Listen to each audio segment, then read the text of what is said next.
Shalom, peuple de Dieu, je viens de poster Luc 17, verset 12 à 17.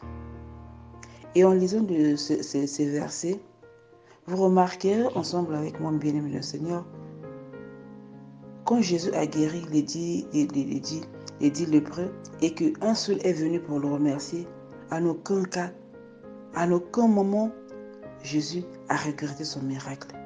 À aucun moment, Jésus a fait de reproches aux autres, aux 9 autres. À aucun moment, notre Seigneur a voulu retirer la bénédiction des 9 autres.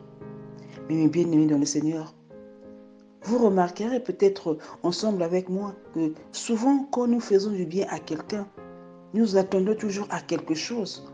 Ou bien souvent quand nous faisons du bien à quelqu'un et que cette personne se trouve peut-être par rapport à la vie, vit mieux par rapport à la personne qui l'a rendu service. C'est souvent des regrets. Si ce n'était pas moi, il n'aura pas ça. Si ce n'était pas moi, mais il m'a jamais remercié, il m'a jamais fait. Souvent dans nos familles, quand on rend des services, on s'attend toujours à quelque chose parce que notre amour est toujours conditionné. Notre amour est toujours conditionné. Alors, mes bien-aimés, le Seigneur, notre Seigneur nous demande dans Éphésiens 5, 1, devenez les imitateurs de Dieu comme des enfants bien-aimés. Oh, mes bien-aimés, le Seigneur. Si nous voulons être les imitateurs de Jésus, cela nous consiste à regarder, à faire ce que le Seigneur fait, le comportement que notre Seigneur a toujours affiché durant sa vie sur cette terre. Jésus-Christ nous aime, quel que soit notre état, quel que soit notre comportement. Il nous aime. Il ne regarde pas quel que soit plutôt l'état de notre cœur. Il nous aime. Il nous aime tel que nous sommes, bien-aimés de le Seigneur. Essayons-nous aussi d'aimer le prochain. Acceptons-nous aussi notre prochain, quel que soit son comportement.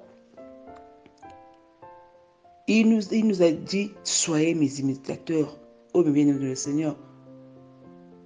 Si nous pouvons être acceptés, accepter d'être les enfants de Dieu. Parce que comme nous sommes les imitateurs de Christ, automatiquement nous devenons des enfants de Dieu.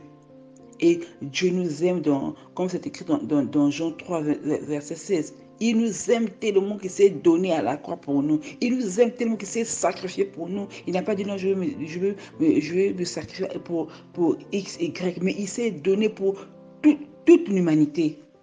Bien-aimé de le Seigneur. Jésus nous aime, mais bien aimé le Seigneur, à tel point que nous l'acceptons actuellement, que nous l'acceptons ou non, il nous aime. Et tant que nous vivons ici-bas, il sera à nos côtés, prêt à nous bénir, à nous restaurer, à nous relever, à prendre du temps avec nous, bien aimé le Seigneur. Nous soutenons et nous aidons à affronter les coups durs comme il est écrit dans Proverbe 17, verset 17, mes bien-aimés dans le Seigneur. Comme un véritable frère. Il nous accepte tel que nous sommes et prêt pour nous rendre service. Soyez bénis, mes bien-aimés dans le Seigneur.